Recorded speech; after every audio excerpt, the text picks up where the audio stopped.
Welcome, Hoop Heads. Welcome to Hoop Talks. I'm Nur Zainab. Next to me is Justin Pooney, who's laughing at me opening this intro, but he can laugh away because nobody cares. And you didn't get my shirt. You didn't get my shirt. The shirt I'm wearing today. The best in the world, 2019 Toronto Raptors. But did you lose a bet? Is that why you have to wear this today? No, I'm showing the people that I don't hate the Raptors.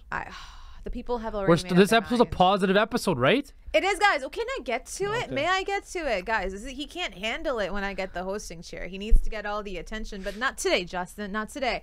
Because, guys, we know Monday was the media day for all NBA teams, including the Toronto Raptors. And as I think there was a lot of uproar on Twitter when you saw the discourse happening for maybe people who didn't really get to watch it, but just the quotes that were coming from it. But, guys, when you're getting quotes, remember, they may not always be in context. They may be a little bit all over the place, because I saw one quote from Darko was going viral about him saying that in terms of sort of selfishness and Pascal Siakam's play, saying that Pascal Siakam, when you're being doubled, you have to make the pass. But when the quote was being put on Twitter, it came off as, oh, is Darko having a shot at Pascal Siakam? But if you watch it in its entirety, he actually said, we need to give Pascal more help so he can make the pass when he's being doubled.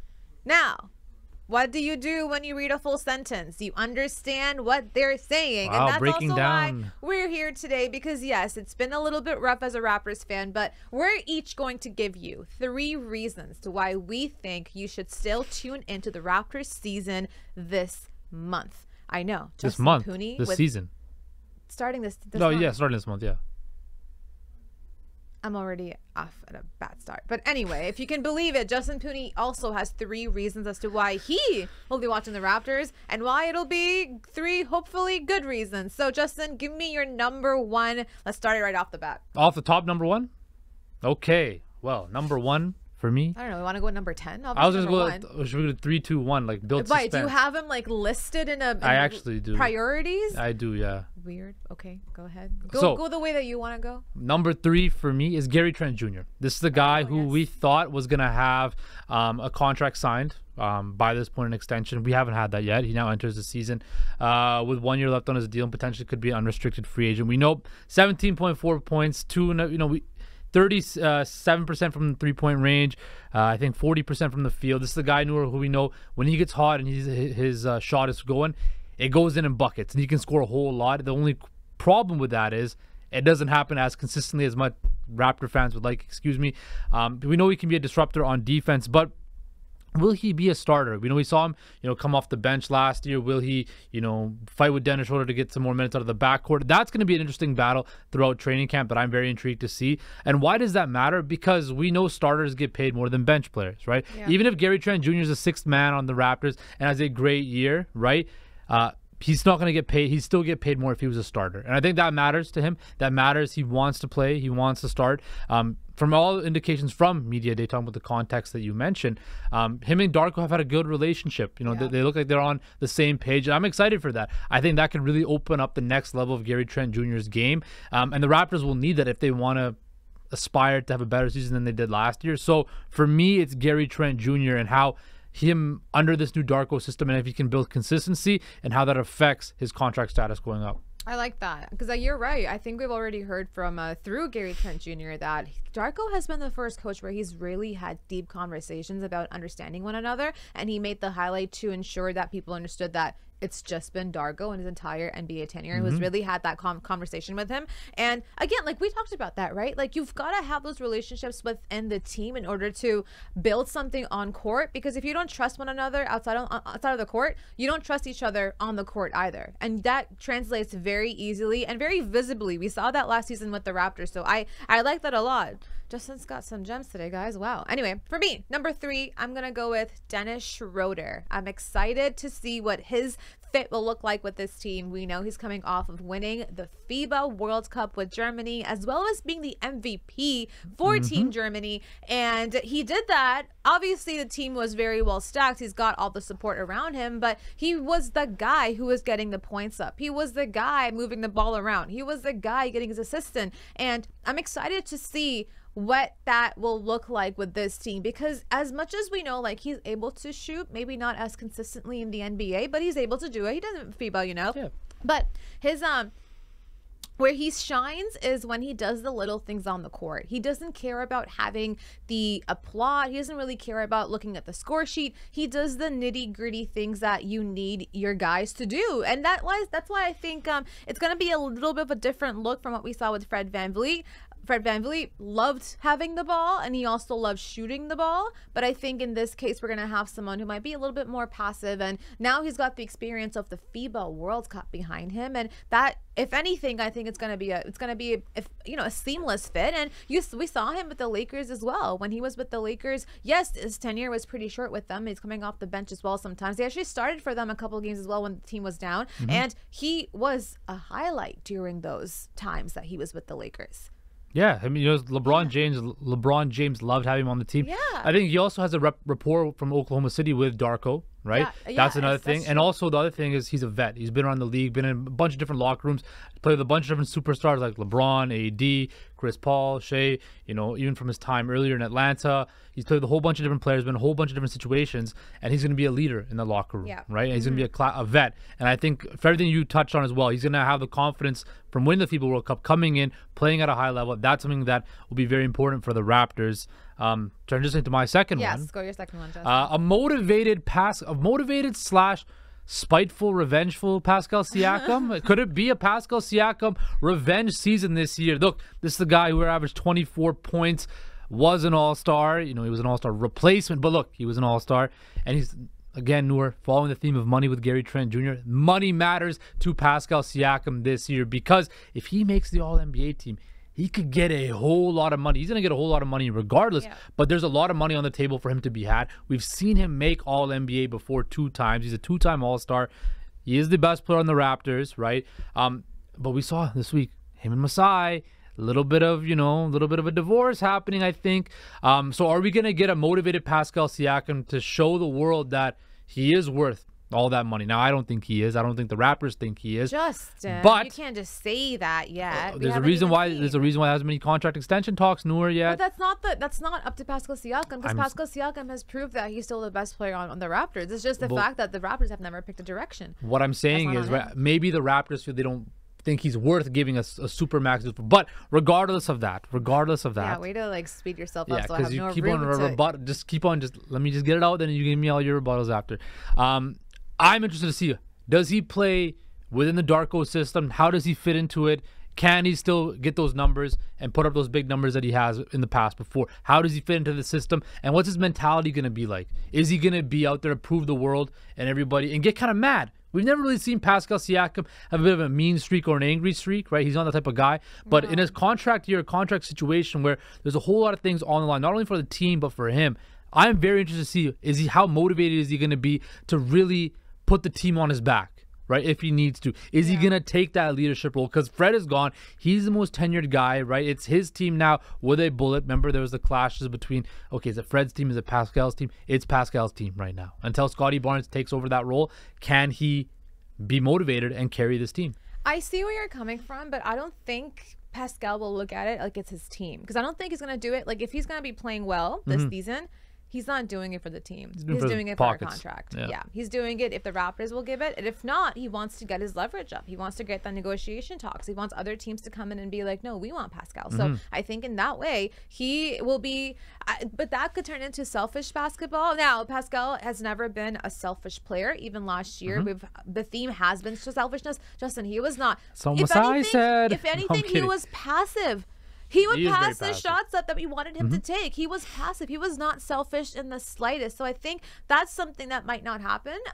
But I think you're right. I think having not a rightful fire lit up under him, but I think just a fire, unfortunately, that's there. It's lit up from the front office, and he's gonna want to work towards it. Now, I just don't think it's going to be with the Raptors in mind. I think it's just gonna be with his future in mind. Yeah, I do. That's the main thing, right? I don't really know. How does he feel he fits into the Raptors long term? Is this season more so just about him padding his stats and trying to get a bigger contract to make All-NBA, right?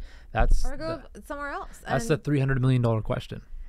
Or something like that. 290 million. So yeah, round it up by like $8 million, but it's okay. Don't worry. Okay, well, for me, I'm gonna say obviously a new coaching staff entirely, and development, one that prioritizes these young guys. We've got Scotty Barnes. Scotty Barnes won Rookie of the Year in his first year, had the sophomorest of slumps, the annoying twos last year. And this season going into this, I'm excited to see a team where his development might be prioritized more than it has been before. Nick Nurse, it was a whole different team. The priorities were very different. It might have been obviously come down from Masai telling him that, Nick, we need to win. I don't care who plays on the team, but we need to win. So, and Darko's already highlighted that he's someone who uses the bench in a very deep rotation. He makes sure that the positions are interchangeable, and he wants to also ensure that our guys are not going to be leading the league in minutes anymore. So you're going to see a lot of development from our young guys, which is super exciting, because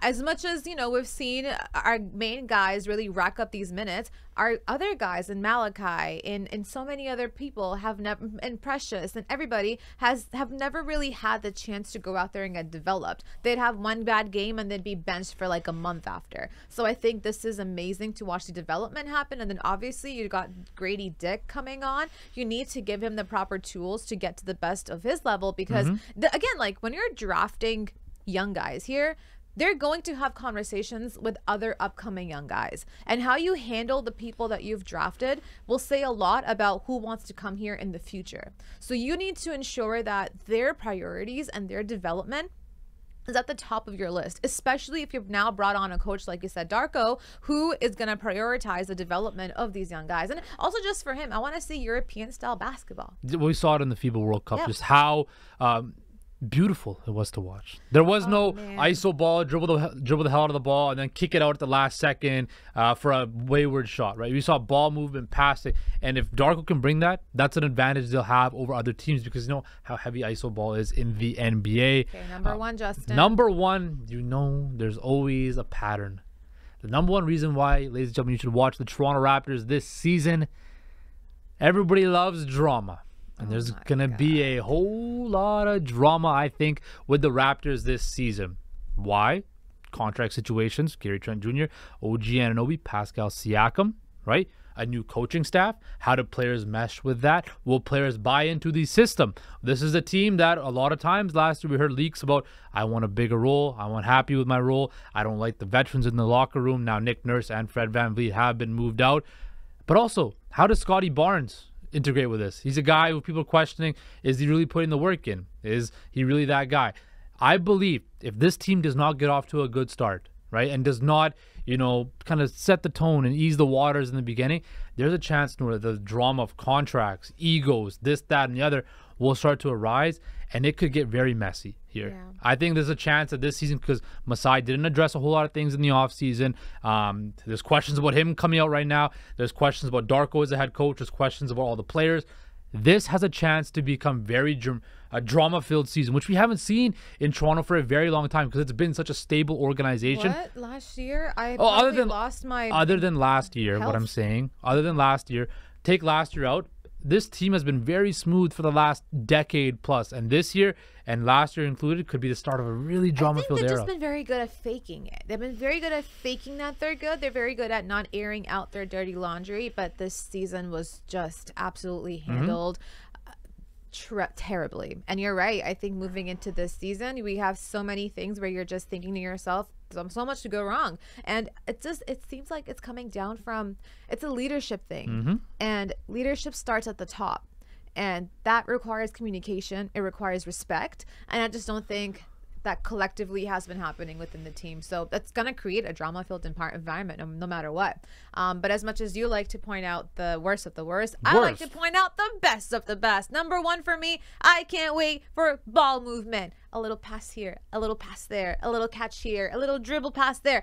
I can't wait. If you've been watching Kyle Lowry play as your point guard for the greater part of your Raptors fandom, you know how important it is to have someone who can just call the shots offensively, who doesn't need to have a play written up for them, who just sees the vision, who puts the people around him in the right spots, the pick and rolls, the screens, the jabs, everything just get done so perfectly. And that's what I can't wait for. I know we don't have the caliber, unfortunately, of a player like Lowry right now who can see the court vision the way that it's meant to be seen. And that's why last season we didn't see that at all, because the guys that we had running our offense were a little bit, you know, holding the ball for a little bit longer than they needed to. They could have passed it a little bit earlier, but they did not. So this is now something where you have implemented a coach whose talent is offensive ability. So even if you have guys on the roster who can't like think for themselves when it comes to creating offense, he can get those plays in place. And through those plays, those reps can come in where ball movement becomes a real thing that they want to get. And honestly,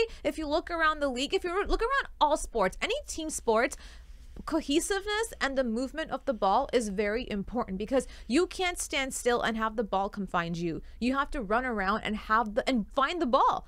Find the ball, move yourself. And when you're moving, the ball will come find you. You will find the open man. You will get a better shot than you'll get the one where you're standing in the corner waiting for it to come to you. You got 3 different defenders on you now. That is going to change, I think, and I cannot wait for more European Barcelona style basketball. Barcelona style basketball. Wow. Yeah, if you watched Barcelona play soccer, that's how they pass Oh, around. they're doing Like when the they play basketball soccer, team in well, Barcelona. that too. But I'm just saying, like, European style sports is very much just, it's a team sport. It's very much team oriented. Everybody has a role, and those roles are defined, and everyone has bought into their roles, and that's what I can't wait to see from But Darko. tying back into my point, if the players don't buy Why does everything into have that, to matter to your point? Everything. We're not going to go there. Justin has been nice for too long, because I can already see it like seething out of him. So we have to end this show right here. Guys, we'll be back on Friday. Let us know if you want to hear anything, want to do anything, and if anything comes through. I